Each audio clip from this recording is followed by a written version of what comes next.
ప్రియమైన దేవుని వాళ్ళారా, గడిచిన కాలమంతా దేవుడు తన చల్లని రెక్కల నీడలో మనల్ని కాచి కాపాడి ఈ సాయంకాల సమయంలో జీవము కలిగినటువంటి ఆయన మాటలు వినటానికి మన పట్ల దేవుడు చేసినటువంటి మహాకృపను బట్టి మొదట దేవునికి కృతజ్ఞతాస్తుతులు తెలియజేస్తూ, అలాగే మరణించిన వారు స్వర్గస్థులవుతున్నారా అనే ఒకరోజు క్రీస్తు విజ్ఞాన మహాసభకు కూడి వచ్చినటువంటి దేవుని పిల్లలైన మీ అందరికీ మన ప్రభువు రక్షకుడు క్రీస్తు వారి పరిశుద్ధ నామంలో నా వందనాలు తెలియజేస్తున్నాను. ప్రియులారా, ఈరోజు గొప్ప విషయాన్ని మీకు తెలియజేయాలని మీ ముందుకు వచ్చాము.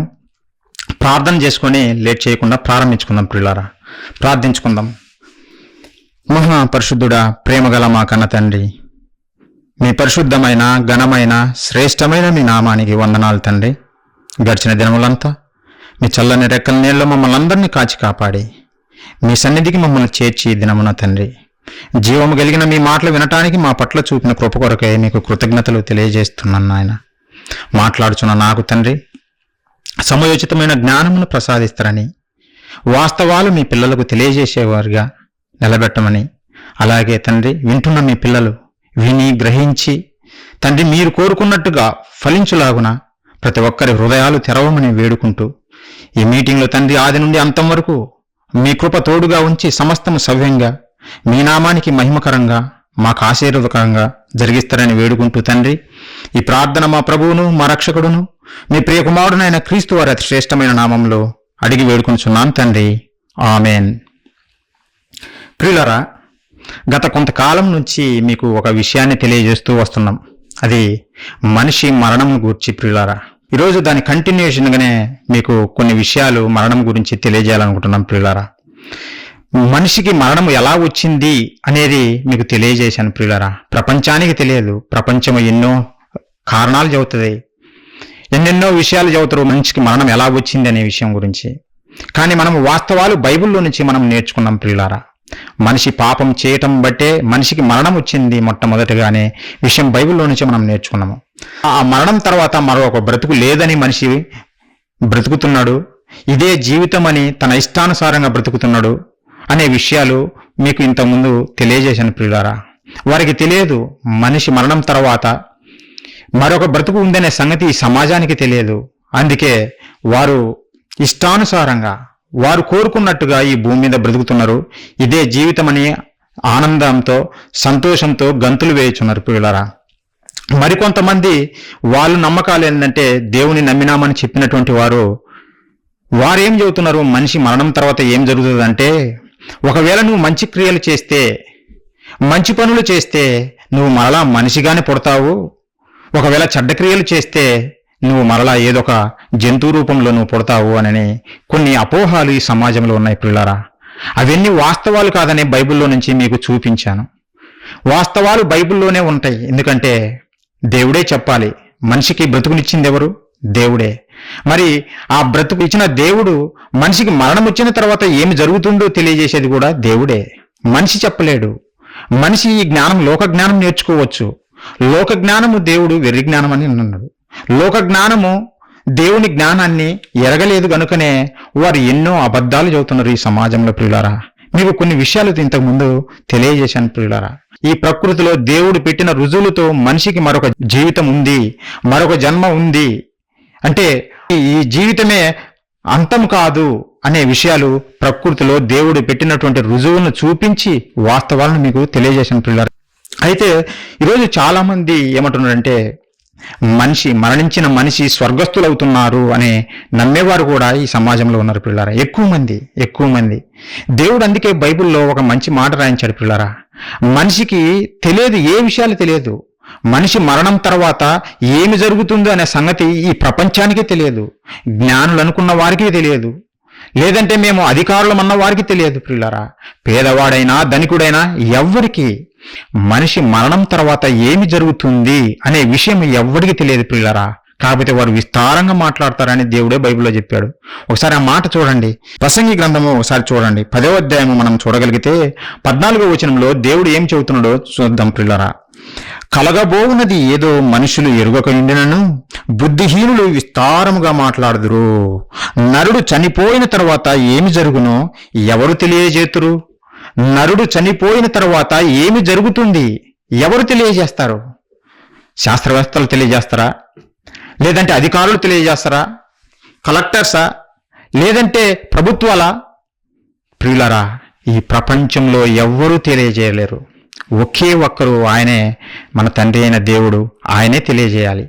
ఆయన చెబితేనే మనం తెలుసుకోవాలి తప్ప లేకపోతే మనిషికి తెలియదు. ప్రియులారా, మనిషికి తెలియదు. అందుకే దేవుడు సొలొమోను గారి ద్వారా అడుగుతున్నాడు, నరుడు చనిపోయిన తరువాత ఏమి జరుగునో ఎవరు తెలియజేయను?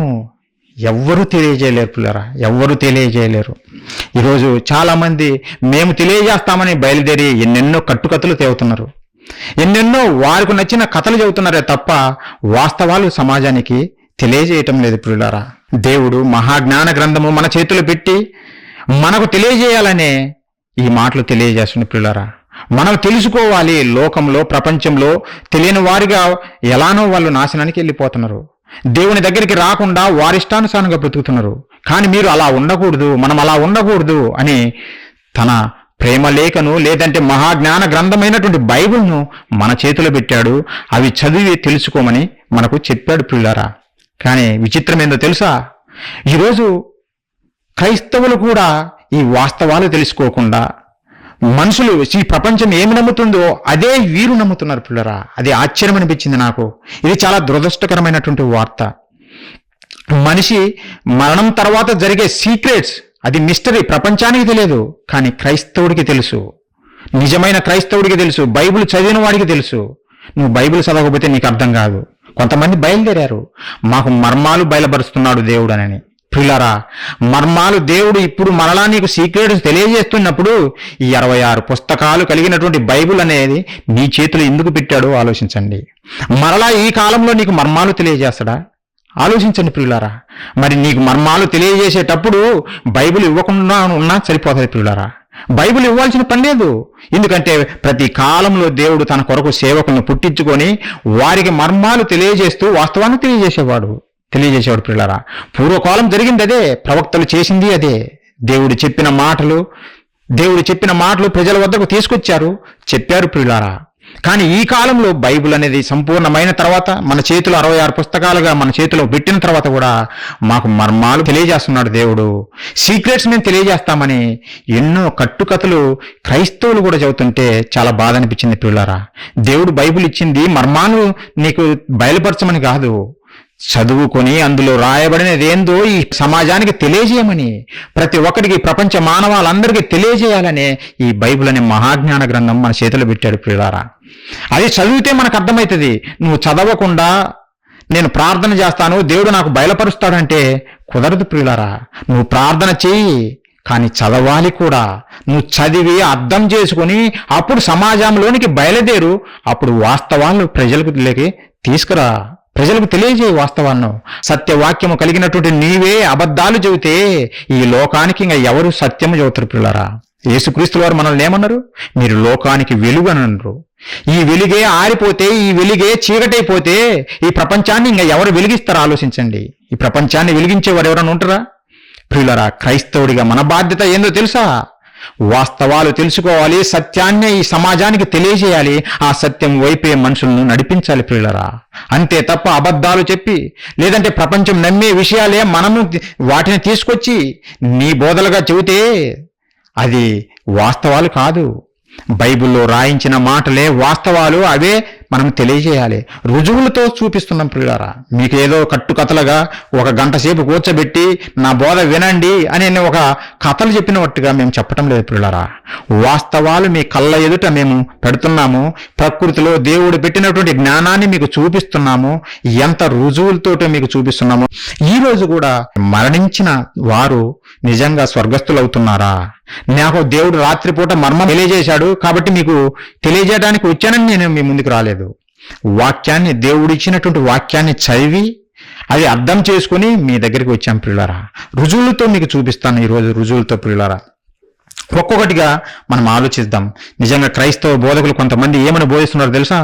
బ్రతికున్నప్పుడే మేము పరలోకం వెళ్ళామండి అని అంటున్నారు.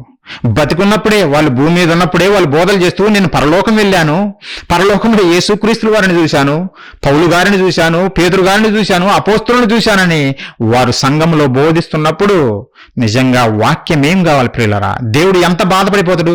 నేను 66 పుస్తకాలు నీ చేతిలో పెడితే నువ్వేంటి ఇలాంటి అబద్ధాలు చెబుతున్నావు అని బాధపడతాడా లేడా? బాధపడతాడు. వాస్తవాలు చెప్పాలి గాని అబద్ధాలు చెప్పకూడదు ప్రియులరా. మనుషులు మెప్పించే బోధలు చేయకూడదు. మనుషులు నొచ్చుకుంటారేమో, లేదంటే వాళ్ళు బాధపడిపోతారేమో, వాళ్ళని సంతోష పెట్టాలనే బోధన చేయకూడదు. వాస్తవాలు సమాజానికి తెలియజేయాలి. అదే దేవుడు మెచ్చుకుంటాడు, వారినే దేవుడు హెచ్చిస్తాడు ప్రియులారా. కాబట్టి ప్రియులారా, సమాజంలో జరుగుతున్నటువంటి ఈ తప్పుడు బోధనను బట్టి మీరు జాగ్రత్త పడండి, వాస్తవాలు తెలుసుకోండి. మరి మరణించిన వారు స్వర్గస్థులు అవుతున్నారా అని అంటే మనం బైబిలే చూడాలి. నా మాటలు కాదు, బైబిలే చూడాలి. అందుకే సమాధుల మీద కొంతమంది రాస్తుంటారు, మీరు అబ్జర్వ్ చేసి ఉండొచ్చు. పలాని వారు, పలాని పుల్లయ్య లేదంటే సుబ్బయ్య పలానా తేదీన మరణించారు, స్వర్గస్థులైది అని రాయడం మనం చూస్తుంటాం. లేదంటే పేపర్లో కూడా పలాని ఎల్లయ్య పుల్లయ్య స్వర్గస్థులయ్యారు అని చెప్పడం మనం చూస్తుంటాం పిల్లలారా, గమనిస్తుంటాం పిల్లలారా. నిజంగా వీరు స్వర్గస్థులయ్యారా అనేది ఈరోజు బైబిల్లో నుంచి మీకు చూపిస్తాను పిల్లలారా, ఆధారాలు చూపిస్తా. ఒక్కొక్కటిగా మీరు పరిశీలించండి. మనము ఎలా అర్థం చేసుకోవాలి? మరి మరణించిన వారు స్వర్గస్థులు అవుతున్నారా లేదా అని తెలియాలంటే మనం ఏం చేయాలో తెలుసా? బైబిల్లో ఉన్నటువంటి భక్తుల జీవితాలు చూడాలి. వారు నీతిగా బతికారు కదా దేవుని కొరకు భూమి మీద కష్టాలు శ్రమలు అనుభవించారు కదా. మరి వారు స్వర్గస్థులయ్యారా? వారు స్వర్గానికి చేరారా? మరి ఎక్కడికైనా వెళ్ళారా అనేది మనం ఆలోచిస్తే అప్పుడు మనకు వాస్తవాలు అర్థమవుతాయి ప్రియులారా. నిజంగా మరణించిన వారు ఎక్కడికి వెళ్తున్నారు అనేది మనకు అర్థమవుతుంది. ప్రపంచానికి ఇది సీక్రెట్. మరణం తర్వాత ఏం జరుగుతుంది అనేది ఒక మిస్టరీ, ఎవరికి తెలియదు, ఒక క్రైస్తవుడికే తెలుసు. ఈరోజు మీకు తెలియజేస్తాను ప్రియులారా, ఒక్కొక్కటిగా మీకు తెలియజేస్తా. మొట్టమొదటిగా ప్రియులారా, మనందరికీ తండ్రి అబ్రహాము గారి శ్వాసులకు తండ్రి. ఆయన భూమి మీద దేవుని చిత్తానుసారంగా బ్రతికాడు కదా, దేవుని కొరకు గొప్పగా బ్రతికాడు కదా. తన దేశాన్ని విడిచిపెట్టి దేవుడు చెప్పినటువంటి దేశానికి వచ్చి అక్కడ నిజంగా దేవుని కొరకు ఎంత గొప్పగానో బ్రతికాడు. అలాగే తనకు ఏక కుమారుడైనటువంటి ఇస్సాకును బలిగా అర్పించాడు. అంత నమ్మకమైన సేవకుడుగా అబ్రహామును మనం చూస్తాం ప్రియులారా. మరి అబ్రహాము గారు ఈ భూమి మీద తన జీవితంని ముగించుకుని నిండు వృద్ధాప్యంలో మరణించారు. మరణించిన తర్వాత ఆయన ఎక్కడికి వెళ్ళారు అని ఏ రోజైనా మీరు ఆలోచించారా? ఏ రోజైనా బైబిల్లో మీరు గమనించారా? చూడండి పిల్లారా, మీకు చూపిస్తా, ఒకసారి చూడండి. మనందరికి విశ్వాసులకు తండ్రి అబ్రహాము గారు కదా. ఆ అబ్రహాము గారు మరణించారు. భూమి మీదకి వచ్చిన వారందరూ మరణించి వెళ్ళిపోతున్నారు. ఆ రోజు అబ్రహాము గారు కూడా మరణించారు, వెళ్ళారు. ఎక్కడికి వెళ్ళారు? పరలోకమా, స్వర్గమా, లేదంటే మరెక్కడికి వెళ్ళారు అనేది దేవుడు తెలియజేస్తున్న ప్రియులారా. ఒకసారి చూడండి 25వ అధ్యాయము ఆదికాండం ప్రియులారా 7-8 వచనాలు ప్రియులారా. 7-8 వచనాలు నేను చదువుతున్నా. అబ్రహాము బ్రతికిన సంవత్సరములు 175 సంవత్సరాలు భూమి మీద అబ్రహాము గారు బ్రతికారు ప్రియులారా. అబ్రహాము నిండు వృద్ధాప్యమునకు వచ్చిన వాడై మంచి ముసలితనమున ప్రాణం విడిచి మృతి పొంది తన పితరుల యొద్దకు చేర్చబడెను. ఒక విషయం తెలియజేస్తుంది అబ్రహాము గారి గురించి దేవుడు. అబ్రహాము గారు 175 సంవత్సరాలు ఈ భూమి మీద బతికి నిండు వృద్ధాప్యమునకు వచ్చిన తర్వాత అతని వృద్ధాప్యంలో మంచి ముసలితనమందు మృతి పొందాడంట. మృతి పొందిన తర్వాత ఏమి జరిగిందంటే అబ్రహాము గారు భూమి మీద లేరు కాబట్టి ఇక లేడు అని ఈ సమాజము అనుకుంటుంది. భూమి మీద మనిషి కనిపించటం లేదు కనుక ఇక మరణం తర్వాత మరొక బ్రతుకు లేదని ఈ సమాజం నమ్ముతుంది ప్రియులారా. కానీ దేవుడు ఏం చెబుతుంది ఇక్కడ? భూమి మీద లేనంత మాత్రాన ఆయన లేనివాడు కాదు, తన పితరుల వద్దకు చేర్చబడ్డాడు అని రాయబడింది ప్రియులారా. మృతి పొంది తన పితరుల యొద్దకు చేర్చబడెను. తన పితరుల యొద్దకు అబ్రహాము గారు తన పితరుల యొద్దకు వెళ్ళిపోయాడంట. అంటే ఉన్నాడా? మీరు కాకర్ల నుంచి మీర్జాపేటకు వచ్చారు, ఇప్పుడు కాకర్లలో లేరు, మీర్జాపేటలో ఉన్నారు ప్రియులారా. అలానే అబ్రహాము గారు భూమి మీద లేరు, మరొక చోటికి వెళ్ళారు. ఆ చోటు ఏదో తెలిసినా? పితరులు ఉన్నటువంటి చోటు. పితరులు ఎవరు? అబ్రహాము గారికి పితరులు ఎవరు అని ఆలోచిస్తే నిజంగా మనందరికీ తండ్రి ఆదాము గారు. మొట్టమొదటి భూమి మీదకి వచ్చినటువంటి మనిషి ఆదాము గారు. ఆదాము గర్భం నుండి వచ్చాయి కదా ఈ భూమి మీద ఉన్న ప్రతి మానవాళి వచ్చింది. ఆ ఆదాము గారి కుమారుడైనటువంటి హేబేలు గారు, షేతు గారు, నోవాహు గారు, ఇలా చూస్తే నీతిమంతులందరూ చేరారు, ఒక చోటికి చేరారంట. అక్కడికి వెళ్ళాడంట అబ్రహాము గారు కూడా ఎక్కడికి వెళ్ళాడంటే తన పితరుల యొద్దకు, తన పూర్వీకుల దగ్గరికి వెళ్ళాడు అని చెప్పబడిందే గాని పరలోకానికి వెళ్ళాడు లేదంటే స్వర్గానికి వెళ్ళాడు అని దేవుడు ఇక్కడ చెప్పలేదు పిల్లరా. గమనించండి, ఆలోచించండి. అబ్రహాము గారు తన పితరుల యొద్దకి వెళ్ళాడు. మరి వారి పితరులు ఎక్కడ ఉన్నారు పితరులు, అబ్రహాము గారి పితరులు ఎక్కడున్నారు అనేది కూడా ఆలోచిద్దాం, ముందుకు ఆలోచిద్దాం పిల్లారా. మరొక విషయం, అబ్రహాము గారి కుమారుడైనటువంటి ఇస్సాకు గారు, ఆయన గొప్పగా దేవుని కొరకు బ్రతికిన వాడే కదా, దేవుని యందు భయభక్తులు కలిగినటువంటి వాడే కదా, నీతిమంతుడు కదా. మరి ఆయన వృద్ధాప్యం వచ్చింది, ఆయన మరణించారు. మరి ఇస్సాకు గారు ఎక్కడికి వెళ్ళారు ఒకసారి చూడండి పిల్లారా. ఆదికాండము 35వ అధ్యాయము. ఇవన్నీ మీకు రుజువులతో చూపిస్తున్నాను. ఇవి అర్థమైతే మీకు ఈ కాన్సెప్ట్ అంటే ఈ పాఠం మొత్తం మీకు అర్థమైతే పిల్లారా.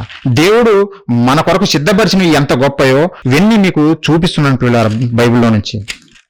ఆదికాండము 35వ అధ్యాయం మనం చూస్తే 28, 29 వచనాలు పిల్లారా. 28, 29. ఇస్సాకు బ్రతికిన దినములు 180 సంవత్సరములు. ఇస్సాకు కాలము నిండిన వృద్ధుడై ప్రాణము విడిచి మృతి పొంది తన పితరుల యొద్దకు చేర్చబడెను. ఎంత అద్భుతంగా దేవుడు రాయించాడో చూడండి. పితరుల యొద్దకు చేర్చబడెను అని రాయబడింది. స్వర్గానికి వెళ్ళినట్టు రాయబడలేదు, లేదని పరలోకానికి, మనం చెప్పుకుంటున్నటువంటి పరలోకానికి వెళ్ళాడు ఇస్సాకు గారు అని రాయబడలేదు పిల్లరా. పితరుల యొద్దకు, ఇస్సాకు గారి పితరుడు అబ్రహాము, అలాగే పూర్వీకులు యాదాము, షేతు, హేబేలు, నోవా, వీళ్ళందరూ వారి పితరులే ప్రియులారా, వారి పితరులే. అక్కడికి వెళ్ళారంట.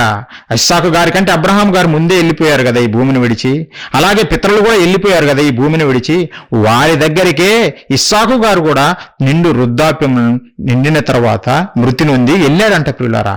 భూమి మీద లేడు అంతే, కానీ మరొక ప్రదేశానికి వెళ్ళాడు. అదే పితరులు ఉన్నటువంటి ప్రదేశము. ఇస్సాకు గారి కుమారులు ఏశావు, యాకోబు. మరి యాకోబు గారి గురించి, మరణం గురించి కూడా దేవుడు రాయించాడు పిల్లారా. యాకోబు గారు ఎక్కడికి వెళ్ళారు అని మనం ఆలోచిస్తే అదే ఆదికాండం చూడండి. ఆదికాండము 49వ అధ్యాయం ప్రియులారా. ఎన్ని రుజువులు మీకు అంటే ఒక వచనం చూపించి మాట్లాడాలని లేదు, నాకు ఇష్టం లేదు. 49వ అధ్యాయము ఆదికాండం మనం చూడగలిగితే 33వ వచనం ప్రియులారా. ఇక్కడ యాకోబు గారు తన 12 మంది కుమారులకు ఆజ్ఞాపించి అలాగే ఆశీర్వదించి తన వృద్ధాప్యంలో ఇంకా మరణ దశకు వచ్చినప్పుడు అవన్నీ ముగించేసి తర్వాత ఆయన మృతి పొందాడు ప్రియులారా. 33వ వచనం చూడండి, ఒకసారి చూడండి. యాకోబు తన కుమారులకు ఆజ్ఞాపించుట చాలించి మంచము మీద తన కాళ్ళు ముడుచుకొని ప్రాణము విడిచి తన స్వజనుల యొద్దకు చేర్చబడెను. పితరులన్నా స్వజనులన్నా ఒకటే. పితరుల యొద్దకు వెళ్ళిపోయాడు యాకోబు గారు కూడా మరణించి ప్రియులారా. కాబట్టి ఈ వచనాలన్నీ మనం చూస్తుంటే, భక్తుల జీవితాలు మనం చూస్తే, వారు భూమి మీద దేవుని కొరకు గొప్పగా బ్రతికారు. బ్రతికిన తరువాత వృద్ధాప్యంలో ఈ భూమిని విడిచి మరొక ప్రదేశానికి వెళ్ళారు. అంటే బ్రతికే ఉన్నారు, అంటే భూమి మీద లేకపోవచ్చు కానీ వారు ఉన్నారు, లేని వారైతే కాదు. అది గుర్తుపెట్టుకొని పిల్లారా, మరణించిన ప్రతి ఒక్కరూ ఉన్నారు, లేరని ఈ సమాజం అనుకుంటుంది. ఆ మాయలో మీరు పడిపోవద్దు పిల్లారా. మరణించినా మనము ఉన్నవారమే, భూమి మీద లేనంత మాత్రాన లేనివారం కాదు, మనము ఉన్నవారమే పిల్లారా. అయితే భక్తుల జీవితాన్ని మనం చూస్తే వారు మరణించిన తర్వాత పితరుల యొద్దకు చేర్చబడ్డారు పిల్లారా. మరి పితరులు ఎక్కడ ఉన్నారు అని మనం ఆలోచిద్దాం ప్రియులారా. పితరులు ఎక్కడికి వెళ్ళారు మనం ఆలోచిస్తే మరొక భక్తుని గురించి కూడా మనం ఆలోచిద్దాం. తన జీవితాన్ని ఈ భూమి మీద ముగించిన తర్వాత ఎక్కడికి వెళ్ళాడో మనకు దేవుడు రాయించాడు. ఒక్కొక్కరి గురించి దేవుడు రాయించాడు. వాస్తవాలు మనకు తెలియజేశాడు ప్రియులారా. ఆయన ఎవరో కాదు, దావీదు గారు ప్రియులారా. దావీదు గారు మనకు తెలుసు, ఇశ్రాయేలు ప్రజల 40 సంవత్సరాలు దేవునికి ఇష్టానుసారంగా పరిపాలించినటువంటి ఒక గొప్ప రాజు దావీదు మహారాజు ప్రియులారా. 40 సంవత్సరాలు ఇశ్రాయేల్ ప్రజలను పరిపాలించాడు. సౌలు మొట్టమొదటి రాజు అయితే ఇశ్రాయేల్ ప్రజలకు, ఆ సౌలు దేవుని మాటలను పక్కన పెట్టి, దేవుడు ఒకటి చెబితే ఇతను ఒకటి చేసేవాడు, దేవుడు చెప్పిన మాటలను పక్కన పెట్టేవాడు, తన ఇష్టానుసారంగా బ్రతికేవాడు. అందుకే దేవుడు సౌలును తొలగించేసి దావీదు గారిని ఇశ్రాయేల్ ప్రజల మీద రాజుగా నియమించాడు ప్రియులారా. రాజుగా నియమించినప్పుడు దావీదు గారు చాలా నమ్మకంగా దేవుని కొరకు గొప్పగా బ్రతికాడు. చాలా గొప్పగా బ్రతికాడు. దేవుడు ఏది చెబితే అదే చేసేవాడు. దేవుడు ఇది వద్దు అని అంటే చేసేవాడు కాదు, చెయ్యమన్నది చేసేవాడు. ప్రియులారా, దేవుణ్ణి దావీదు గారు అంత గొప్పగా ప్రేమించేవారు. ఆయన గురించి అందుకే దేవుడు సాక్ష్యం ఇస్తూ ఏం చెప్పాడు ఒకసారి చూడండి ప్రియులారా. అపోస్తుల కార్యములు 13వ అధ్యాయము దావీదు గారి గురించి దేవుడు ఇచ్చిన సాక్ష్యము ప్రియులారా. 13వ అధ్యాయము 22వ వచనం ప్రియులారా. 22వ వచనం మనం చూస్తే, తరువాత అతనిని తొలగించి దావీదును వారికి రాజుగా ఏర్పరచెను. మరియు ఆయన, నేను యెష్షయి కుమారుడైన దావీదును కనుగొంటిని, అతడు నా ఇష్టానుసారుడైన మనుషుడు, అతడు నా ఉద్దేశములన్నీ నెరవేర్చునని చెప్పి అతన్ని గూర్చి సాక్ష్యం ఇచ్చెను. దావీదు నాకు ఇష్టానుసారుడైన మనుషుడు, నా ఉద్దేశాలన్నీ నెరవేర్చాడు, నా సేవకుడు అని దేవుడు దావీదు గురించి పలుకుతున్న మాటలు ప్రియులారా. నిజంగా దావీదు గురించి చెప్పాలంటే చాలా ఉన్నాయి. ఆయన దేవునికి ఎంత విధేయులుగా బ్రతికాడో, ఎంతగా దేవుని ఇష్టాన్ని నెరవేర్చాడో మనం చదివితే ఒక్కొక్కటి ఇన్సిడెంట్ చాలా వండర్ఫుల్ అనిపిస్తాయి. అయితే ఈ సందర్భంలో మీకు ఒక ఇన్సిడెంట్ చెప్పాలనుకుంటున్న ప్రియులారా. దావీదు గారు దేవుడి ఇష్టాన్ని ఎంత గొప్పగా నెరవేర్చాడనేది మనకు అర్థమవుతుంది ప్రియులారా. ఒకానొక సందర్భంలో ప్రియులారా ఏం జరుగుతుందంటే, దావీదు గారు తనతో ఉన్నటువంటి 600 మంది జనాంగము సౌలు తనను చంపాలని చూస్తున్నప్పుడు ఆ దేశాన్ని విడిచి కొండల్లో పారిపోతున్నాడు పిల్లారా. అయితే సిక్లగు అనే పట్టణంలో నివసించేవారు వాళ్ళప్పుడు. సిక్లగు అనే పట్టణంలో దావీదుతో ఉన్నటువంటి జనాంగము నివసించేవారు, వారి భార్యలు, వాళ్ళు పిల్లారా. అయితే ఒకరోజు వారు ఫిలిస్తీయుల రాజు దగ్గరికి వెళ్ళినప్పుడు ఆ ఫిలిస్తీయుల రాజు, మీరు మాతో రావద్దు, మేము ఇశ్రాయేల్ ప్రజల మీదకి యుద్ధం చేయబోతున్నాము, మీరు మాతో రావద్దు, మరలా సౌలుతో నీవు చేతులు కలిపి మా మీదకి యుద్ధం ప్రకటిస్తావేమో, కాబట్టి వద్దు, మీరు వెళ్ళండి, మీరు ఇంటికి వెళ్ళండి అని చెప్తే అప్పుడు దావీదు గారు తన సైన్యం తిరిగి వస్తుంటారు పిల్లరా. ఈ లోపు ఏం జరుగుతుందంటే, సిక్లగులో దావీదు భార్యలు, ఆయన పిల్లలు ఉన్నారు. అలాగే దావీదుతో ఉన్నటువంటి జనాంగం యొక్క భార్య పిల్లలు అక్కడ ఉన్నారు పిల్లరా. అమాలేకీయులు అనే జనాంగం వచ్చి ఈ సిక్లగు పట్టణాన్ని ముట్టడి చేసి దాన్ని సర్వనాశనం చేసి అందులో ఉన్నటువంటి గనులను, అల్పులను, ఆడవారిని వారిని బ్రతకనిచ్చి వారిని చెరగా తీసుకుని పోతారు. ఆడవారిని, పిల్లలని, ప్రతి ఒక్కరిని చెరగా తీసుకుని పోతారు పిల్లారా, చంపకుండా. అయితే పట్టణాన్ని మాత్రము కాల్చిపడేస్తారు. దావీదు గారు నివసించినటువంటి పట్టణం. అప్పుడు దావీదు గారు రిటర్న్ వచ్చినప్పుడు ఆ పట్టణం చూసేసరికి కాల్చి వేయబడింది. నిజంగా భార్య పిల్లలు లేరు ఇంటి దగ్గర. అది చూసి దావీదుతో ఉన్నటువంటి జనాంగము చాలా రోధిస్తారు. అయ్యో, మా పిల్లలు, మా భార్యలు ఎక్కడికి వెళ్ళారు, మా ఇల్లు, మా పట్టణాలన్నీ కాల్చిపడేశారు, ఎవరు అని చాలా ఓపిక లేనంతగా, విసిగినంతగా ఏడ్చారు పిల్లారా. అంతే కదా, మన వారిని మనం పోగొట్టుకున్నప్పుడు బాధనే ఉంటది. ఒకరు పోతేనే మనకు తట్టుకోలేము, ఒకరు మరణిస్తేనే మన కుటుంబాలలో మనం తట్టుకోలేము. అలాంటిది ఎవరు లేరు, భార్య లేదు, పిల్లలు లేరు, అందరూ చెరకుపోయారంటే ఎంతో బాధ కదా. అందుకే ఆ రోజు వాళ్ళు ఏడ్చారు పిల్లారా, ఏడ్చినప్పుడు అప్పుడు చుట్టూ ఉన్నటువంటి జనాంగము దావీదుకు సలహా ఇచ్చారు. దావీదు, మనం వెళ్ళి పట్టుకుందాం పదా, అమాలేకీయులను తరిమేసి మనం పట్టేసుకుందాము, మన భార్యను మనం తిరిగి తెచ్చుకుందాము, మన పిల్లలను మనం తిరిగి తెచ్చుకుందాము అని సలహా ఇస్తారు పిల్లారా. అయితే దావీదు గారు మొదట ఒప్పుకోలేదు పిల్లారా. ఎందుకంటే, నేను దేవుణ్ణి అడగకుండా ఏది చేయను, నేను దేవుణ్ణి అడగకుండా నేను ఏమి చేయను, దేవుడు వెళ్ళమంటే వెళ్తా, ఆయన వద్దంటే వెళ్ళను అనే ఉద్దేశంతో దావీదు గారు కొంచెము లేట్ చేయడం చూసి ఆ చుట్టూ ఉన్నటువంటి జనాంగము దావీదును చంపటానికి బయలుదేరారు. రాళ్లతో తన జనమే దావీదును చంపటానికి బయలుదేరారు. ఎందుకు? ఏం బాబు నీకు ఎంత పిచ్చి, మన భార్య పిల్లలు ఏరో వాళ్ళు పట్టుకొని వెళ్ళిపోతే చెరగా నువ్వు ఇంకా దేవుడు అంటవేంది, వెళ్ళి మనం యుద్ధం చేసి తీసుకొచ్చుకుందాం పదా, లేకుంటే నువ్వు ఇలానే లేట్ చేస్తే నేను చంపేస్తామని రాళ్ళు తీసుకున్నారు పిల్లారా దావీదు గారిని చంపటానికి. అప్పుడు దావీదు గారు ఏమన్నారంటే, ఒకసారి చూడండి పిల్లారా మాట, ఎంత అద్భుతమైన మాట. దావీదు గారికి దేవుడు అంటే ఎంత ఇష్టమో ఈ మాటల ద్వారా మనకు అర్థమైపోతుంది పిల్లారా. అన్ని సందర్భాలు మీకు చెప్పడం లేదు, ఇది ఒక్క సందర్భం మీకు తెలియజేయాలనుకుంటున్నా. మొదటి సమూయేలు గ్రంథము 30వ అధ్యాయం ప్రియులారా, 30వ అధ్యాయం మనం చూడగలిగితే 7-8 వచనాలు ప్రియులారా, 7-8 వచనాలు చూద్దాం. పిమ్మట దావీదు ఏఫోదు తెమ్మని యాజకుడు అహిమెలెకు కుమారుడైనటువంటి అబ్యాతారుతో చెప్పగా, అబ్యాతారు ఏఫోదును దావీదు వద్దకు తీసుకుని వచ్చెను. నేను ఈ దండును తరిమిన ఎడల దానిని కలుసుకుందునా అని యెహోవా యొద్ద దావీదు విచారణ చేయగా, యెహోవా, తరుము, నిశ్చయముగా నీవు వారిని కలుసుకుని తప్పక నీ వారిని అందరిని దక్కించుకుందు అని సెలవిచ్చెను. దావీదు గారు దేవుని దగ్గర విచారణ చేస్తున్నాడు. తండ్రి దేవా, నేను ఈ దండు వారిని, ఈ అమాలేకీయులను నేను తరిమేనా? నా భార్య పిల్లలను నేను సంపాదించుకోవడానికి నేను తరిమేనా అని అంటే దేవుడు సెలవిచ్చాడు, నువ్వు తరుము నాయనా, నువ్వు వారిని చిక్కించుకుంటావు, నీ భార్య పిల్లలను నువ్వు సంపాదించుకుంటావు, నువ్వు వెళ్ళు అని దేవుడు చెప్పాడు. పిల్లారా, ఇక్కడ మనం ఒకటి ఆలోచించాలి. దావీదు గారు పిల్లారా, ఒకవేళ దేవుడిగిన వెళ్ళొద్దు నాయనా అంటే ఏం చేసేవాడు ఆలోచించండి. దావీదు గారు దేవుడిగిన నువ్వు వెళ్ళొద్దు నాయనా అని అంటే ఏం చేసేవాడు ఆలోచించండి. మనమైతే వెళ్ళిపోతాం.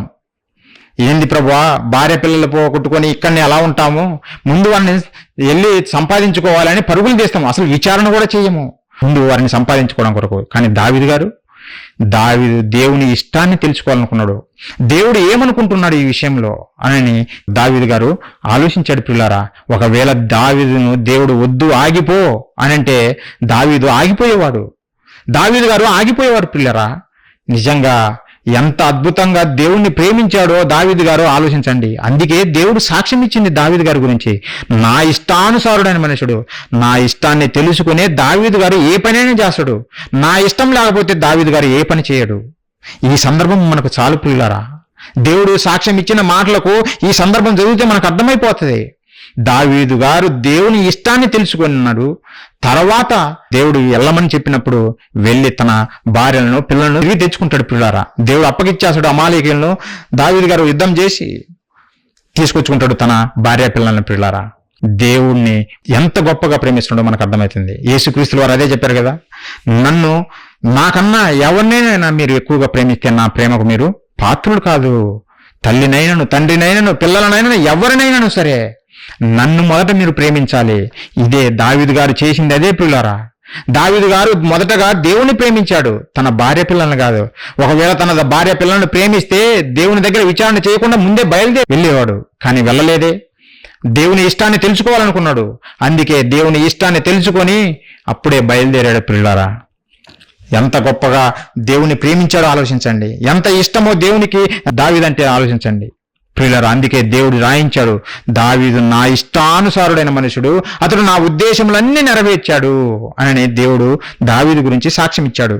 ఇంతకీ ఈ విషయం మీకు ఎందుకు తెలియజేస్తున్నానంటే, దావీదు గారు దేవునికి ఇష్టానుసారంగా బ్రతికాడు కదా, మరి బ్రతికి తన తరము వారికి సేవ చేశాడు. ఆయన కూడా నిద్రించాడు కదా ఈ భూమి మీద, ఆయన కూడా మరణించాడు కదా. మరి దేవునికి ఇష్టుడైనటువంటి దావీదు మరి ఎక్కడికి వెళ్ళాడు? దావీదు గారు ఎక్కడికి వెళ్ళాడు? పరలోకం వెళ్ళాడా? లేదంటే అబ్రహాము గారు, ఇస్సాకు గారు, యాకోబులు నీతిమంతులు వెళ్ళినటువంటి తమ స్వజనుల దగ్గరికి వెళ్ళాడా అని మనం ఆలోచిస్తే ప్రియులారా, దేవుడు బైబిల్లో రాయించాడు. ఒకసారి చూడండి, దావీదు గారు మరణించిన తర్వాత ఎక్కడికి వెళ్ళాడో బైబిల్లో రాయించాడు. ప్రియులారా, ఒకసారి చూడండి, అపోస్తుల కార్యములు 2వ అధ్యాయం ప్రియులారా 34వ వచనము. తన తనము వారికి దావీదు గారు సేవ చేశాడు, దేవునికి ఇష్టానుసారంగా బ్రతికాడు. బ్రతికిన తర్వాత తన వృద్ధాప్యంలో మరణించాడు. మరణించిన తర్వాత ఎక్కడికి వెళ్ళాడో దేవుడు ఇక్కడ రాయించాడు. పిల్లరా, దావీదు పరలోకమునకు ఎక్కిపోలేదు. ఇది మీరు అండర్లైన్ చేసుకోండి, ఇది మీ జ్ఞాపకాల్లో ఎప్పుడు ఉండాలా. దావీదు పరలోకమునకు ఎక్కిపోలేదు. మరి దేవునికి ఇష్టానుసారుడు కదా, దేవుని భూమి మీద గొప్పగా మహిమపరిచినవాడు కదా, దేవుని కొరకు గొప్పగా యుద్ధాలు చేసినవాడు కదా. మరి దావీదు గారు పరలోకం వెళ్ళకపోతే మా సంగతి ఏంటి? మనం ఎక్కడికి వెళ్తాం? మనం ఏ యుద్ధాలు చేయలేదు, దేవుని కొరకు ఏ కార్యాలు చేయలేదు, ఏదో ఆదివారం 4 గోడల మధ్య కూర్చుంటాము, భజన చేస్తాము, ఇంటికి వెళ్ళిపోతాం. మరి మన సంగతి ఏంటి? మనం వెళ్తామా? మనం పరలోకం వెళ్తామా అని ఆలోచిస్తే ప్రియులారా, నిజంగా దేవుడు పరలోకం ఇస్తాడు, ఈయనని చెప్పలేదు దేవుడు. కానీ దావీదు గారు వెళ్ళలేదని చెప్పాడు, పితరులు ఇంకా వెళ్ళలేదని చెప్పాడే కానీ నేను ఈయను అని చెప్పలేదు. అది గుర్తించాలి మనము. దావీదు గారు పరలోకానికి ఎక్కిపోలేదు అని అంటున్నాడు. ప్రియులారా, అది వాస్తవం. ప్రియులారా, మీరు నమ్మినా నమ్మకపోయినా దావీదు గారు పరలోకానికి వెళ్ళలేదు. అది బైబిల్లో క్లియర్గా ఉంది. ఎవరన్నా వచ్చి మాకు మర్మం దేవుడు బయలుపరిచాడు, నేను దావీదు గారిని కూడా చూశాను అని చెబితే మీరు నమ్మితే మేమేం చేయలేం. ప్రియులారా, అలాంటి బోధలు మీరు నమ్మకూడదు. వాస్తవాలు మీరు తెలుసుకోవాలి, వాక్య ప్రకారం మీరు జీవించాలనే ఈ మీటింగ్స్ మేము చేస్తున్నాము. అంతే తప్ప మరి ఒక ఉద్దేశం లేదు ప్రియులారా, మరి ఒక ఉద్దేశం లేదు. మరి దావీదు గారు పరలోకం వెళ్ళకపోతే మరి ఎక్కడికి వెళ్ళారు? అబ్రహాము గారు పితరుల దగ్గరికి వెళ్ళాడు, ఇస్సాకు గారు, యాకోబు గారు పితరుల దగ్గరికి వెళ్ళారు. వారు నీతిమంతులు, దావీదు గారు నీతిమంతుడే. అంటే నీతిమంతులు ఎక్కడికి వెళ్తున్నారు? పితరుల దగ్గరికి వెళ్తున్నారు, స్వజనుల దగ్గరికి వెళ్తున్నారు. దావీదు గారు ఒక్కరే కాదు, ఈ భూమి మీద మొట్టమొదటిగా మరణించినటువంటి హేబేలు మొదలుకొని ఈ రోజు వరకు మరణించిన నీతిమంతులు ఎవ్వరూ పరలోకం వెళ్ళలేదు. ఇంకా మీకు చూపిస్తారు రుజువులు, మీరేం కంగారు పడద్దు పిల్లారా. ఏంది ఇలాంటి బోధలు? మేము ఇంతకాలం మేము దేవుని భయభక్తులు కలిగి ఉండేందుకు పరలోకం వెళ్ళటానికే కదా అని మీరు అనుకుంటుండ్రేమో. అవును పిల్లరా, మన అందరం పరలోకం వెళ్ళాలనే. ఈ భక్తి, ఈ మనం చేసే పనులు, ఇవన్నీ దేవుని దగ్గరికి వెళ్ళాలి, దేవునితో నిత్యం ఉండాలనే, మన తండ్రి దగ్గర మనం ఉండాలనే పిల్లరా. అది వాస్తవమే, మీ నమ్మకి మంచిదే. కానీ ఒక విషయం మనం గుర్తుపెట్టుకోవాలి, ఇప్పటి వరకు ఎవరు వెళ్ళలేదు పిల్లారా. అంటే వెళ్ళలేదని చెప్పాడే గానీ నేను వీళ్ళకు పరలోకం ఇవ్వను అని దేవుడు అయితే చెప్పలేదు. దేవుడు అన్యాయస్తుడు కాదు. నేను పరలోకం ఇస్తానని చెప్పాడు. ఇస్తానన్న దేవుడు ఇచ్చి తీరుతాడు. మనుషులు కాదు కదా ఆయన అన్యాయం చేయటానికి. దేవుడు ఎవరో తెలుసునా? ఆయన అన్యాయం చేయటం అసంభవము. యోబు గ్రంథం ఒకసారి చూడండి పిల్లారా. యోబు గ్రంథం ఒకసారి చూడండి, 34వ అధ్యాయము 10వ వచనం పిల్లారా. విజ్ఞానము గల మనుష్యులారా నా మాట ఆలకించుడి, దేవుడు అన్యాయము చేయుట అసంభవము. దేవుడు అన్యాయము చేయుట అసంభవము. ఆయన అన్యాయం చేయడు. ఆయన మాట ఇచ్చాడంటే మాట నెరవేర్చి తీరుతాడు. అయితే మరి భక్తులు ఎందుకండి పరలోకం వెళ్ళలేదు అని మీకు డౌట్ రావచ్చు పిల్లారా. ఇంకా ముందుకెళ్దాం. కొన్ని మాటలు చదివితే మీకు అర్థమవుతుంది భక్తులు ఎందుకు పరలోకం వెళ్ళలేదు, వాళ్ళు ఎక్కడ ఉన్నారో మీకు అర్థమవుతుంది. మరి మనం నమ్మిన మన ప్రభువులు వారు ఏం చెప్పారో చూద్దాం. మనం నమ్మినటువంటి క్రీస్తుల వారు ఏం చెప్పారో ఒకసారి ఆలోచిద్దాం. ఆయన మాటలైనా మనం నమ్మాలి కదా. ఒకసారి చూడండి యోహాను సువార్త పిల్లారా.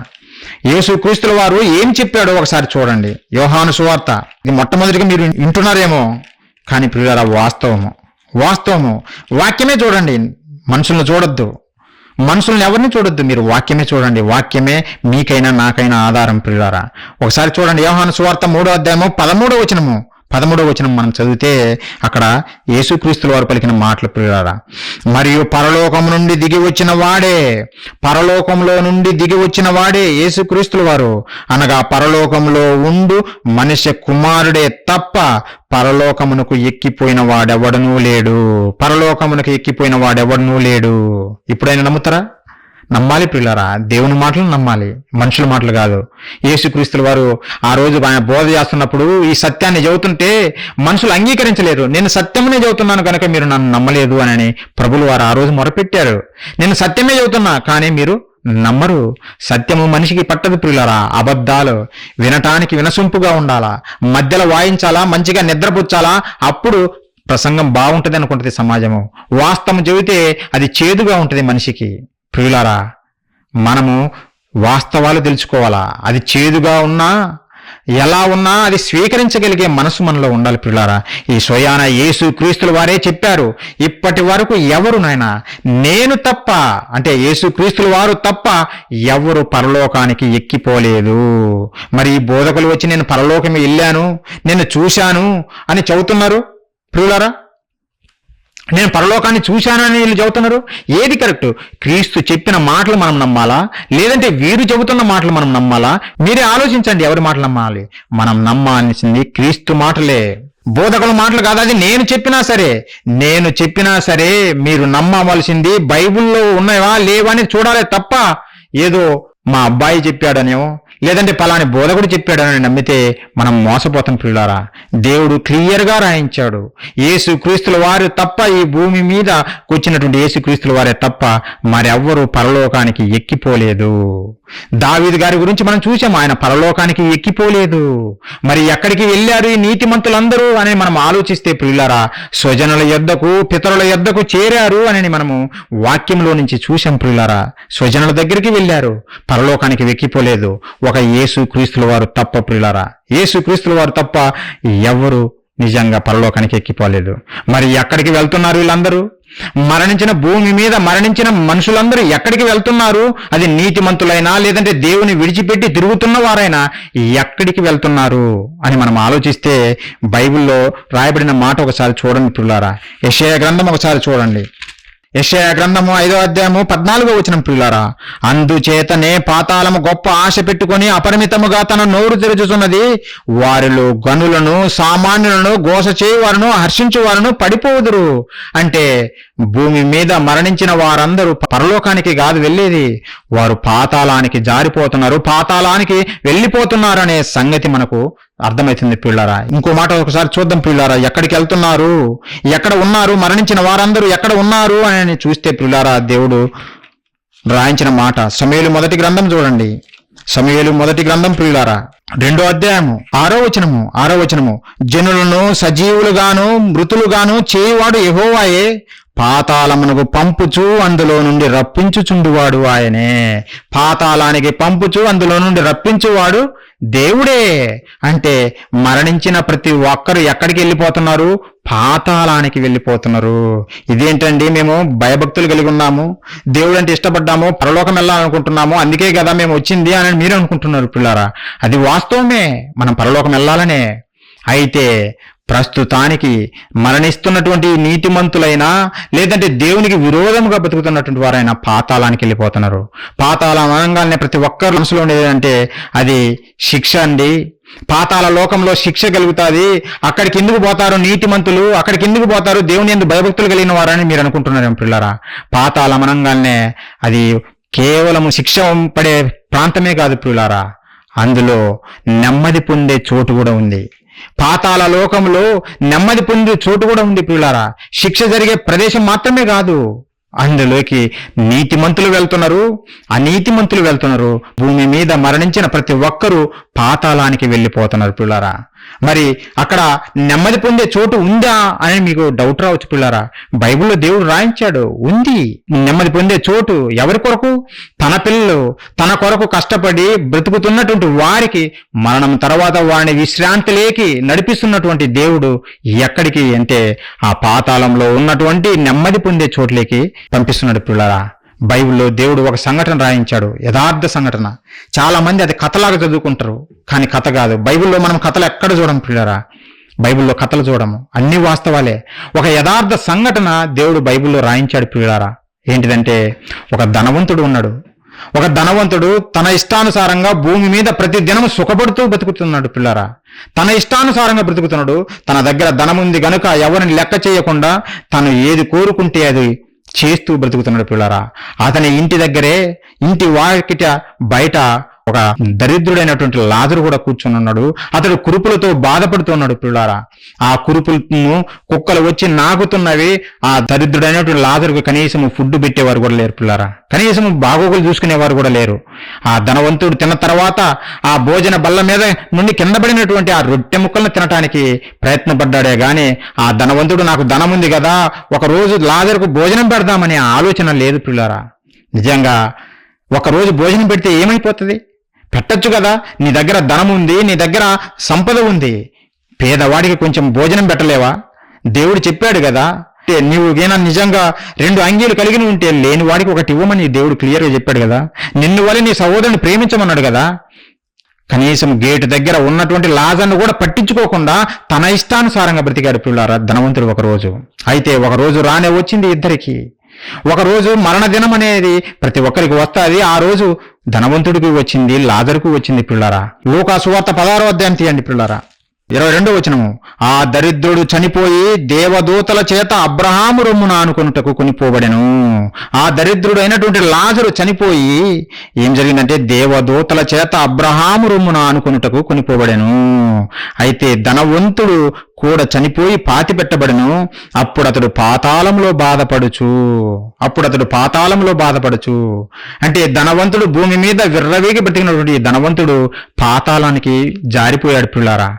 బాధపడుతున్నట్టుగా రాయబడి ఉంది. పాతాళ లోకమే, బాధపడుతున్నాడు అక్కడ పాతాళ లోకంలోనే.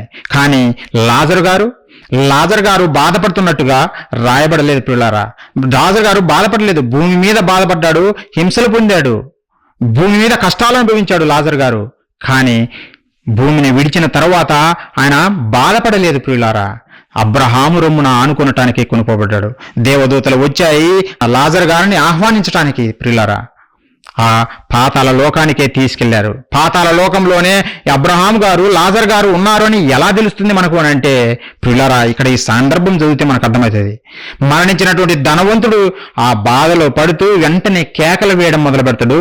అప్పుడు ఆయనకు లాజర్ గారు కనపడతారు, అబ్రహాం గారు కనపడతారు. ప్రియులారా, నిజంగా ఒకే లోకంలో ఉన్నారు గనుకనే ధనవంతుడు చూడగలిగాడు. ఒకవేళ వేరే లోకంలో ఉంటే ఎలా చూడగలుగుతాడు? ఈరోజు మనం భూలోకంలో ఉన్నాం, మనం చూడగలుగుతున్నామా? వేరే లోకంలో ఉన్నటువంటి ఆత్మలను కానీ లేదంటే పరలోకంలో ఉన్నటువంటి తండ్రిని కానీ చూడగలుగుతున్నామా? లేదు. వారు ఒకే లోకంలో ఉన్నారు. ధనవంతుడు, అలాగే లాజరు, అబ్రహాము వారందరూ ఒకే లోకంలో ఉన్నారు. అది పాతాళ లోకం. ప్రియులారా, పాతాళ లోకంలో ఉన్నారు. అక్కడ ఏం జరుగుతుందో దేవుడు రాయించాడు, ఒకసారి చూడండి ప్రియులారా. 24వ వచనము, ధనవంతుడు మొరబెడుతున్నాడు ఏమని? తండ్రివైన అబ్రహామా, నా యందు కనికరపడి తన వేలుకొనను నీళ్ళలో ముంచి నా నాలుకను చల్లార్చుటకు లాజరును పంపుము, నేను ఈ అగ్ని జ్వాలలో యాతన పడుచున్నానని కేకలు వేసి చెప్పాను. లాజరు గారు నాకు తెలుసు తండ్రివైన అబ్రహామా, ఆ లాజరు గారిని పంపండి. భూమి మీద ఉన్నప్పుడు లాజర్ గారిని నేను పట్టించుకోలేదు, ఇప్పుడు నేను ఇక్కడ వేతన పడుచున్నాను, కనీసం లాజర్ గారిని పంపించి తన వేని కొలను నీళ్ళలో ముంచి నా నాలుకను చల్లార్చడానికి పంపించు తండ్రివైన అబ్రహామా అని వేడుకుంటున్న పిల్లారా. అప్పుడు అబ్రహాము గారు ఏం చెబుతున్నారో చూడండి. అందుకు అబ్రహాము, కుమారుడా, నీవు నీ జీవిత కాలమందు నీకిష్టమైనట్టు సుఖము అనుభవించితివి, అలాగుననే లాజరు కష్టం అనుభవించినని జ్ఞాపకం చేసుకున్నాము. ఇప్పుడైతే వాడు ఇక్కడ నెమ్మది పొందుతున్నాడు, నీవు యాతన పడుచున్నావు. భూమి మీద ఉన్నప్పుడు నీ ఇష్టానుసారంగా బతికావు, అందుకే ఇక్కడ నువ్వు యాతన పడుచున్నావు. లాజరు గారు కష్టం అనుభవించాడు, ఇప్పుడు నెమ్మది పొందుచున్నాడు. దేవుని యందు భయభక్తులు కలిగి జీవించాడు గనుకనే ఇప్పుడు మా దగ్గర నెమ్మది పొందుచున్నాడు లాజరు గారు అని దేవుడు తెలియజేశాడు పిల్లలు అబ్రహాం గారి ద్వారా. ఆలోచించండి, అంటే ఈ సంభాషణ అంతా జరుగుతుంది అంటే ఒకే లోకంలో పిల్లారా, ఒకే లోకంలో. నిజంగా ధనవంతుడు లాజరు గారిని చూస్తున్నాడు, అబ్రహాం గారిని చూస్తున్నారు. పాతాళ లోకమే, కానీ ప్లేసులు వేరున్నాయి పిల్లారా. పాతాళ లోకమే నీతిమంతులు వెళ్తున్నారు, అలాగే అనీతిమంతులు వెళ్తున్నారు, కానీ వారికి ప్లేసులు వేరువేరుగా ఉన్నాయి పాతాళ లోకంలోనే. ఒకసారి చూడండి, అబ్రహాం గారు చదువుతున్నారు, వేరువేరుగా ఉన్నట్టుగా చదువుతాడు. 26వ వచనం చూస్తే, అంతేగాక ఇక్కడ నుండి మీ యొద్దకు దాటవోరు వారు దాటి పోజాలకుండానట్లును, అక్కడి వారు మా యొద్దకు దాటి రాజాలకుండానట్లును మాకును మీకును మధ్య మహా అగాధం ఉంచబడి ఉన్నదని చెప్పాను. మాకును మీకును మధ్య మహా అగాధం ఉంచబడింది. మీ ప్లేస్ వేరు, మా ప్లేస్ వేరు. నీతిమంతులకు నిజంగా నెమ్మది పొందే స్థలముగా ఈ ప్లేస్లో మమ్మల్ని ఉంచాడు దేవుడు. ఇప్పుడు దేవుని కొరకు బ్రతకకుండా నీ ఇష్టానుసారంగా బ్రతికిన నీకు, నీలాంటి వారికి వేదన పొందే స్థలము. కాబట్టి అక్కడ నుండి మీరు రాలేరు, ఇక్కడ నుండి మేము రాలేము, మన ఇద్దరికి మధ్య మహా అగాధం ఉంచబడింది అని దేవుడు చెబుతున్న పిల్లారా. అబ్రహాం గారి ద్వారా దేవుడు తెలియజేస్తుండు. అంటే ఈ మాటల ద్వారా మనకి ఏమర్థమవుతుంది? వాడు చనిపోయిన ప్రతి మనిషి ఎక్కడికి వెళ్తున్నాడంటే పాతాళ లోకానికి వెళ్తున్నాడు. పాతాళ లోకానికి వెళ్తున్నాడు గనుక వీళ్ళు శిక్షలకి వెళ్తున్నారని నీతిమంతుల గురించి అనుకోవద్దు. నీతిమంతులు గనుక వారికి నెమ్మది ఇస్తున్నాడు ఒక ప్రదేశంలో సపరేట్ చేసి. అలాగే దేవుని కొరకు బ్రతకని వారు గనుకనే వారిని వేదనకరమైన స్థలంలో పెట్టాడు పిల్లారా. అంటే పాతాళ లోకానికే మరణించిన ప్రతి మనిషి వెళ్తున్నట్టుగా మనకు ఈ బైబిల్లో నుంచి మనం చూడగలం పిల్లారా. మరణించిన వారు నీతిమంతులు, అనీతిమంతులు వారిద్దరూ పాతాళ లోకంలోనే ఒకే ప్రదేశంలో ఉన్నట్టుగా కనపడుతున్నారు. అంటే పాతాళ లోకంలో ఉన్నట్టుగా కనపడుతున్నారు. ప్లేసులు వేరే ఉండొచ్చు. ధనవంతుడికి క్లియర్ కనపడుతుండే అబ్రహాం గారు, అలాగే లాజర్ గారు కనపడుతున్నారు పిల్లారా. ఆ సంఘటన మనకి ఎందుకు ఒక్కటే రాయించాడంటే మనం తెలుసుకోవాలి. ప్రతి ఒక్కరి గురించి చెప్పాల్సిన పని లేదు. ఒక విషయం చెప్పాడంటే దాన్ని బట్టి నీతిమంతులందరికీ అలానే ఉంటది అనే సంగతి మనం అర్థం చేసుకోవాలి. అలాగే అనీతిమంతుల పరిస్థితి కూడా అలానే ఉంటదని మనం అర్థం చేసుకోవాలి. మరి దావీదు గారు కనపడలేదు కదా, ఇస్సాకు గారు కనపడలేదు కదా అని మనం అడగకూడదు పిల్లారా. ఒక సందర్భం తెలియజేశాడు. ధనవంతుడు ఏమని రిక్వెస్ట్ చేశాడో ఆ సంఘటన మనకు అందరికీ ఏం జరుగుతుందో పాతాళంలో తెలియజేయడం కొరకు రాయించాడు పిల్లారా. ఇప్పుడు మీకు అర్థమైపోయింది ఏమనంటే మరణించిన ప్రతి ఒక్కరూ పాతాళ లోకంలోకే వెళ్ళిపోతున్నారు. అయితే ప్లేసులు వేరున్నాయి. నీతిమంతులైతే నెమ్మది పొందుతున్నారు, అనీతిమంతులైతే వేదన పొందుతున్నారనే సంగతి మనకు అర్థమైంది పిల్లారా. ఇంకా మీకు అర్థం కావాలంటే ఇంకో విషయం చూపిస్తాను పిల్లారా. ఆ నెమ్మది పొందే స్థలం పేరు కూడా దేవుడు చెప్పాడు. ఇంకా మీకు కొంచెం అర్థం చేయించడం కొరకు ఒక విషయాన్ని మీకు గుర్తు చేస్తా. ఏమిటంటే యేసుక్రీస్తుల వారు శిలువ వేయబడినప్పుడు ఆయనకు రెండు వైపులా, కుడి వైపున ఎడమ వైపున ఇద్దరిని దొంగలను శిలువలో వేలాడదీశారు పిల్లారా. అయితే వారిలో ఒక దొంగ యేసుక్రీస్తుల వారిని దూషించారు. నువ్వు నిజముగా దేవుని కుమారుడు అయితే నిన్ను నువ్వు రక్షించుకో, మమ్మల్ని కూడా విడిపించవచ్చు కదా అని ఒక దొంగ నేరం మోపాడు ప్రియులారా. అయితే మరొకతను అలా నేరం మోపలేదు. మనము చేసిన తప్పును బట్టి మనకు శిక్ష కలుగుతుంది, అది న్యాయమే. కానీ ఈయన ఏ నేరం చేయలేదే, అన్యాయంగా ఈయనను శిక్ష విధించారు, శిలువ వేశారు అని చెప్పి, ప్రభువా నీవు నీ రాజ్యంతో వచ్చినప్పుడు నన్ను జ్ఞాపకం చేసుకో అని రిక్వెస్ట్ చేశాడు ప్రియులారా. రిక్వెస్ట్ చేసినప్పుడు అప్పుడు ప్రభు వారు పలికిన మాటలు ఏందో తెలుసా? ఒక మంచి మాట పలుకుతాడు. ఒకసారి చూడండి ప్రియులారా, లోకాసు వార్త 23:43 ఒకసారి చూడండి ప్రియులారా. 42 నుంచి చదువుదాం ప్రియులారా. ఆయనను చూచి యేసు, నీవు నీ రాజ్యంలోనికి వచ్చినప్పుడు నన్ను జ్ఞాపకం చేసుకొనుము. అందుకు ఆయన వానితో, నేడు నీవు నాతో కూడా పరదేశులో ఉందు అని నిశ్చయముగా నీతో చెప్పుచున్నాను. నీవు నేడు నాతో కూడా పరదేశులో ఉంటావు, నేను పరదేశికి వెళ్తున్నాను, నాతో కూడా పరదేశికి నువ్వు వస్తావు అని ఆ మారు మనసు పొందినటువంటి దొంగను గూర్చి చదువుతున్న పిల్లారా. పరలోకం వస్తావు అని చెప్పలేదు, పరదేశికి వస్తావు అని అన్నాడు. అంటే ఇప్పుడు యేసుక్రీస్తుల వారు పరదేశికి నాతో కూడా వస్తావని చెప్పాడు కదా, మరి పరదేశు పరలోకం ఒకటేనా అంటే కాదు ప్రియులారా. పరలోకం వేరు, పరదేశం వేరు.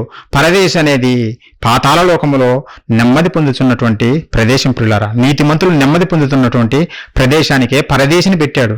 మనకు రుజువు ఏంటంటే ఇక్కడ మారు మనసు పొందినటువంటి ఆ దొంగ గురించి చెప్పినప్పుడు ప్రభు వారు పలికిన మాటలు మనకు అర్థమైపోతుంది, పరదేశం అనేది వేరని.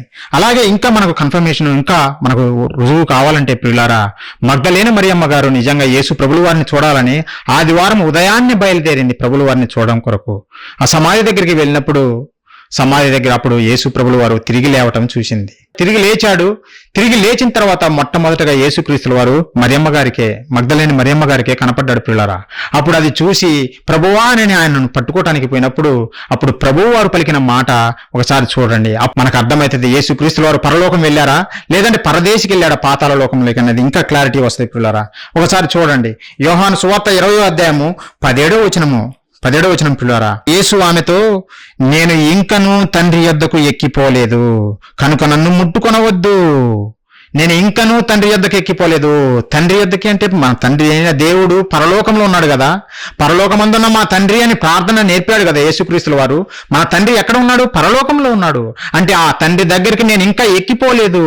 మరణించిన మరుక్షణము నేను పాతాళ లోకంలో ఉన్నటువంటి పరదేశికి వెళ్ళాను. అక్కడ నీతిమంతులతో ఉన్నాను 3 దినములు. 3వ దినమున నేను చెప్పిన ప్రకారంగానే తిరిగి లేచాను.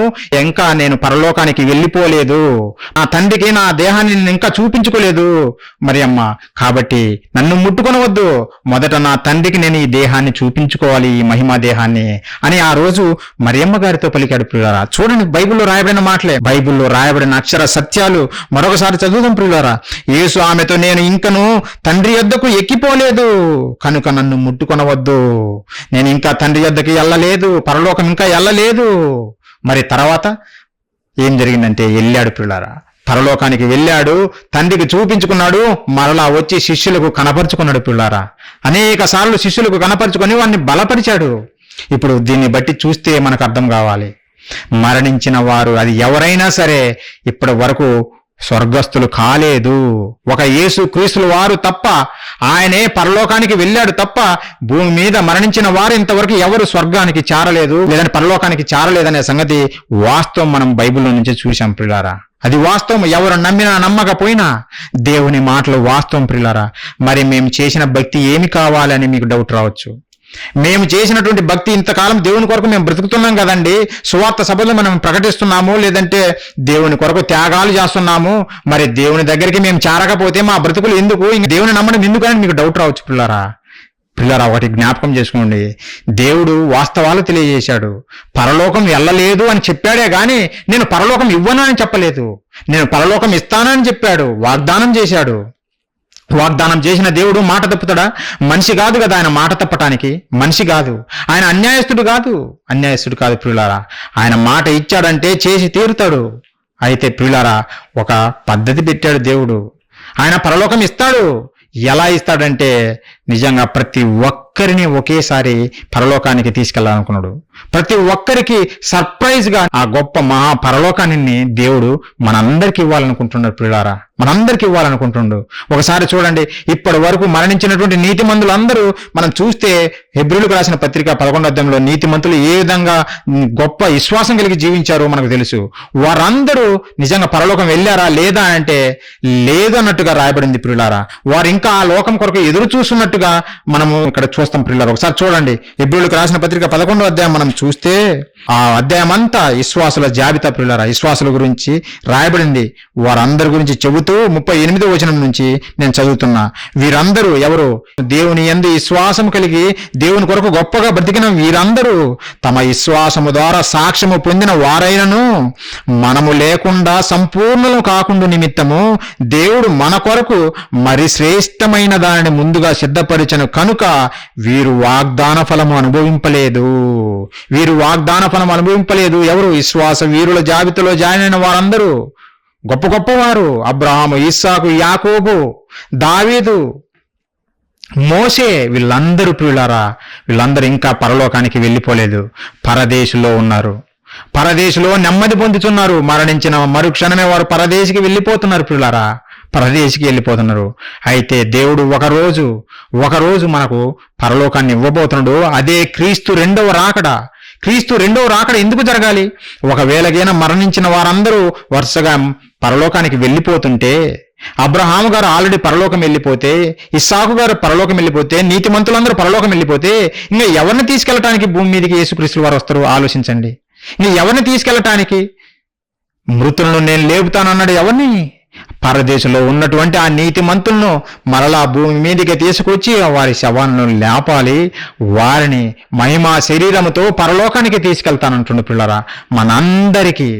మనందరికీ ఆనాడు హేబేలు మొదలుకొని ఇప్పటి వరకు మరణించిన వారు క్రీస్తు రాకడ వరకు నీతిగా బతుకుతున్న వారందరినీ, ఆ రోజు బ్రతికున్న వారైనా మరణించిన వారైనా వారందరినీ ఒకేసారి పరలోకానికి తీసుకెళ్లబోతున్నాడు యేసుక్రీస్తుల వారు. అందుకే భూమి మీదకి ఆయన రాబోతున్నాడు. సర్ప్రైజ్ గా ఒక గొప్ప బహుమానంగా మనకు ఆ పరలోకాన్ని దేవుడు ఇవ్వబోతున్నాడు పిల్లారా. అంతే తప్ప మరణించాడు గనక ఇతను నీతిమంతుడు ఇంకా పరలోకం వెళ్ళాడు అని అనుకోవద్దు పిల్లారా, పరలోకం వెళ్ళాడని అనుకోవద్దు. అలా అనుకుంటే పొరపాటు. వాక్యం అలా చెప్పలేదు కదా, దేవుడు అలా చెప్పలేదు పిల్లారా.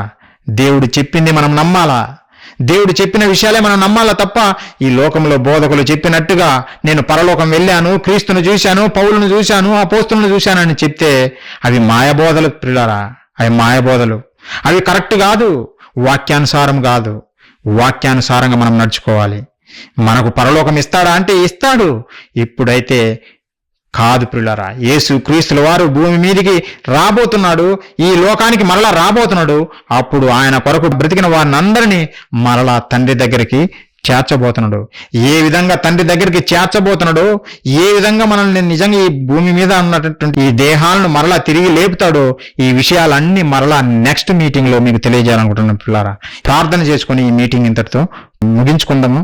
ప్రార్థించుకుందాం ప్రియులారా. మహాపరిశుద్ధుడా, ప్రేమగల మా కన్న తండ్రి, మీ పరిశుద్ధమైన, ఘనమైన, శ్రేష్టమైన మీ నామానికి వందనాలు నాయన.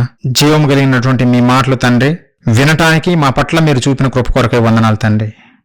వాస్తవాలు తండ్రి మీ పిల్లలైనటువంటి వారందరికీ తండ్రి బైబిల్లో నుంచి వాళ్ళకు చూపించాను నాయన.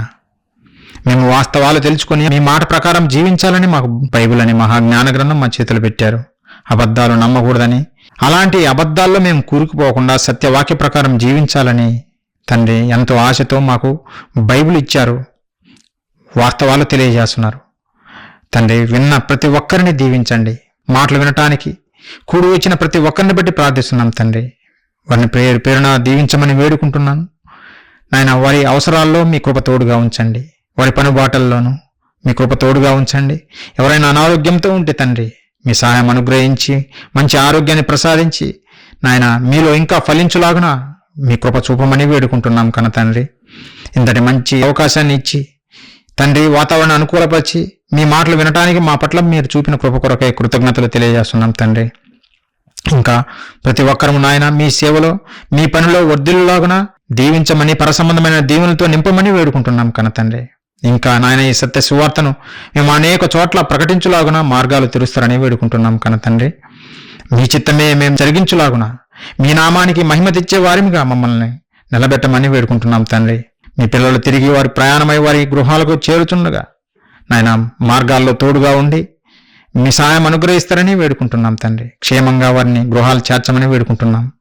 అలాగే తండ్రి మీ చిత్తమైతే మీ ప్రియకుమారుడు మా రక్షకుడు క్రీస్తు వారి రాకడ ఆలస్యమైతే మరలా మేము సంఘముగా కూడి తండ్రి మీ మాటలు నేర్చుకోవడానికి మీ కృప చూపుతారని కోరుకుంటూ తండ్రి మమ్మల్ని ప్రతి విషయంలో తోడుగా ఉండి బలపరుస్తూ ఆదరిస్తూ తండ్రి మీ చిత్తానుసారంగా నడిపిస్తున్న విధానాన్ని బట్టి మీకు కృతజ్ఞతాస్తుతులు తెలియజేస్తూ ఈ ప్రార్థన మా ప్రభువును మా రక్షకుడును మీ ప్రియకుమారుడైన క్రీస్తు వారి అతిశ్రేష్టమైన నామంలో అడిగి వేడుకొనుచున్నాము తండ్రి.